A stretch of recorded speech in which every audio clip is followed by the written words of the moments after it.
Cobra Kai. It's a heady mix of nostalgia, redemption, and the ancient art of karate. And best of all, it's now on a service where people watch shows rather than the one where people watch people react to those shows. So now everyone's caught up on how good it is. But what if you've already seen it and you're still in a Cobra Kai state of mind? We put together a list of movies and shows that share its kick-ass DNA. First, let's consider what makes the show strike so hard and so fast with such little mercy. 1, it's gotta have them martial arts in it. Karate, kung fu, hapkido, the Steven Seagal hand shuffle, we're not picky. 2, it's the adaptation or continuation of an IP. As everyone knows, Cobra Kai continues the story of one of the greatest movies of the 80s, Karate Kid 2. Also the other ones, which I hear are pretty good as well. 3, confronting your past, whether it's skeletons in the closet, skeletons in a parking lot, redemption arcs, or getting over the crush you had on Elizabeth Shue in high school, the past is prologue to what's coming up next. 4, family dynamics. Maybe it's blood relatives or the surrogate family you make for yourself in the dojo, like the one I wish I had in Shredder's hideout from the first Ninja Turtles movie. And 5, it's fun. Sure, Cobra Kai has plenty of melodrama and teens learning to punch, but it's also fun and funny. Punch that frown upside down. So let's see what we got. Luckily, we got a pair of 5 out of 5 matches to duel each other in the Kumite. First, obviously, is the Karate Kid franchise. They've all got your martial arts fix, they continue as Saga, there's father-son dynamics everywhere you kick, and they're a ton of fun. And you really should brush up on these before you watch Cobra Kai. If nothing else, it'll make you appreciate the brilliant ways they use the series as the foundation for their story. And the creators have said everything is fair game in the seasons to come, so brush up on your swank before it's too late. Another fiver is an odd little gem on Amazon Prime, Jean-Claude Van Johnson, a comedy series starring the master of the dim mak as himself, except that his movie career was a cover for his life as a spy, and he's got to split kick back in for one last mission. It's JCVD, so you know it's got some martial arts, and probably some sick dance moves. It riffs on every IP in his filmography. He plays a man trying to desperately make up for the mistakes of his past, including with his team, the only family he's ever known. Plus, it's just really silly. Plenty of in-jokes about the man in the B-movie genre he mastered. No! One at a time, or you run into each other. Could get confusing. 2 movies hit 4 of our criteria, and thank goodness, because I've been jonesing this whole video to talk about Warrior. Based on a pitch by Bruce Lee, yes, that Bruce Lee, this sucker is packed with martial arts action with a cast that manages to capture the charisma of the Siphon himself.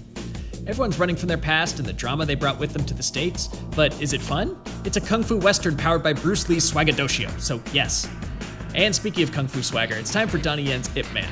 Which one? I mean all of them if you're not going anywhere. And who is? The martial arts sequences are killer, and Sifu Ip Man is constantly confronting his past and reputation.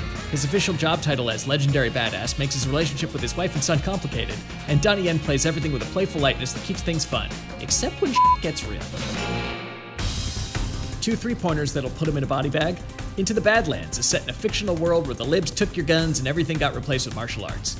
It's a weird and super fun adventure quest about a mysterious badass with a family to protect, and a preview of life in America 1 to 4 years from now. Up next, Warigami. Yeah, you heard me.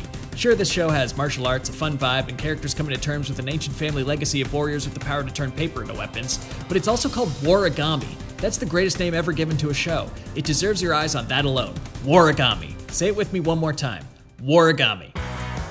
Let's close it out with 4 great picks that hit 2 of our elements. First, Kung Fu Hustle.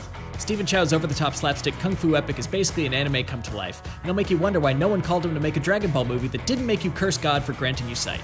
The martial arts battles are exciting and visceral, emotional and goofy, and sometimes all of those things at once, with a feeling I like to call emoxa seralfi.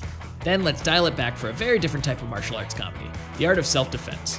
This dark tale of paranoia and masculinity sees Jesse Eisenberg learning his overhead blocks from his side blocks after a terrible accident, and features the dude from Jurassic Park 3 in an all-time great comedic performance as a sensei. 21 Jump Street might not have martial arts, but it will sidekick you with jokes? Yeah, that'll work.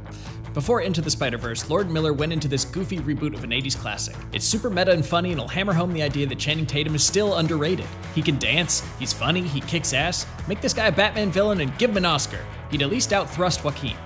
And finally, this list needs a little more Jackie Chan in it. When it comes to the Master of Disaster, take your pick. His whole filmography is legendary, including the tuxedo. But to keep up with the fun comedic aspect of this list, we're gonna go with Drunken Master. Jackie's silly, mugging, and hilarious, with the level of action and probable broken ribs you've come to expect from a Chan vehicle. So anything seem worth watching? For our money, Warrior's worth the binge, but if you don't have the time, maybe it's time to revisit the Godfather 2 of karate sequels, Karate Kid 2. But if you need some official metrics, the highest score on Rotten Tomatoes and Metacritic is Kung Fu Hustle. Why not pair it with Drunken Master for a little kung fu comedy double feature? What do you think? Did we leave anything out that you want your fellow Cobras to see? Let us know in the comments below, and be respectful. Save the venom for the All Valley.